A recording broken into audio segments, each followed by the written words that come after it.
अगर रात के 2:17 हो रहे हों और तुम्हें अचानक महसूस हो कि ये पल तुम पहले भी जी चुके हो, घड़ी जैसे रुक सी जाए, रोशनी हल्की हल्की झपकने लगे और खामोशी कुछ ज्यादा ही भारी लगने लगे, फिर अंधेरे के बीच एक आवाज उभरे और कहे, तुम देर कर रहे हो। और दिल इस बात से ज्यादा डर जाए कि ये आवाज अनजानी नहीं लगती, क्योंकि इस शहर में 2:17 के बाद समय सीधा नहीं चलता। यहां वक्त घूमकर उन लोगों के पास लौट आता है जो असल में कब के रुक चुके होते हैं। रात के 2:17 हो रहे थे और मुझे नहीं पता था कि ये वक्त मेरी पूरी सच्चाई मेरे सामने रखने वाला है। मेरा नाम फैजान था। मैं रात के समय शहर के एक पुराने दफ्तर में काम करता था। ये जगह दिन में भी लोगों को पसंद नहीं थी और रात को तो यहां सिर्फ सन्नाटा रहता था। पुरानी दीवारों पर परछाइयां हिलती रहती थीं और एक पुरानी घड़ी हर रात इसी समय पर आकर रुक जाती थी, जैसे समय खुद आगे बढ़ने से मना कर देता हो। उस रात भी सब कुछ बिल्कुल सामान्य लग रहा था। मैं अपने काम में लगा हुआ था कि अचानक एक अजीब संदेश मिला।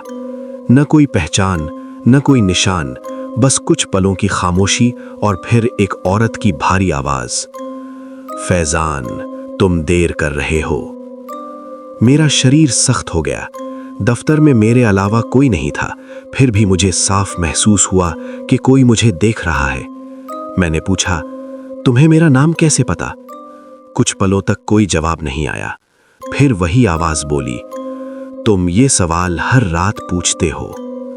मेरा दिल जोर से धड़क उठा। ये क्या मतलब है? आवाज ने धीरे से कहा, 2:17 पर सवालों की इजाजत नहीं होती।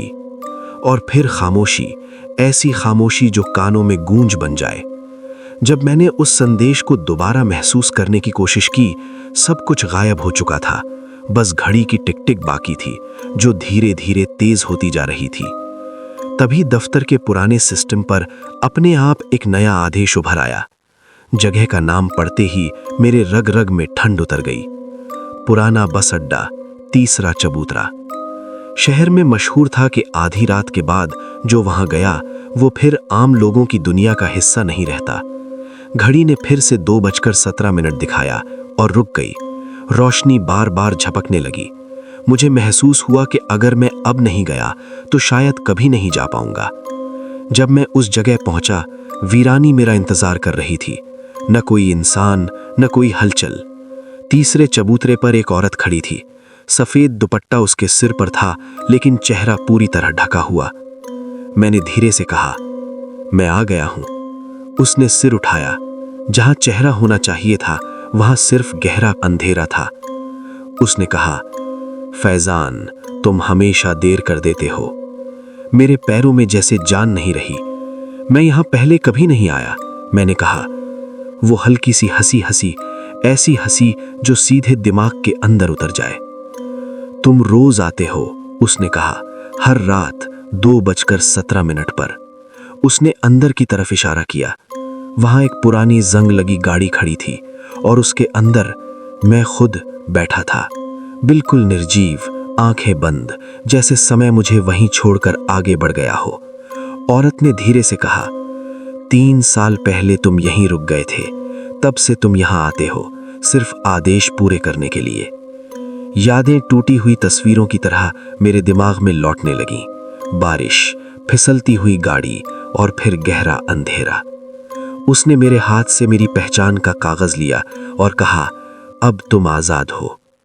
अंधेरा मेरे चारों ओर सिमटने लगा और सब कुछ धीरे धीरे मिट गया। आज भी अगर रात 2:17 पर किसी पुराने दफ्तर में कोई अनजान संदेश आए और कोई आवाज कहे, तुम देर कर रहे हो, तो समझ लेना समय फिर से घूम चुका है और पुराना बस अड्डा आज भी किसी नए इंतजार में है।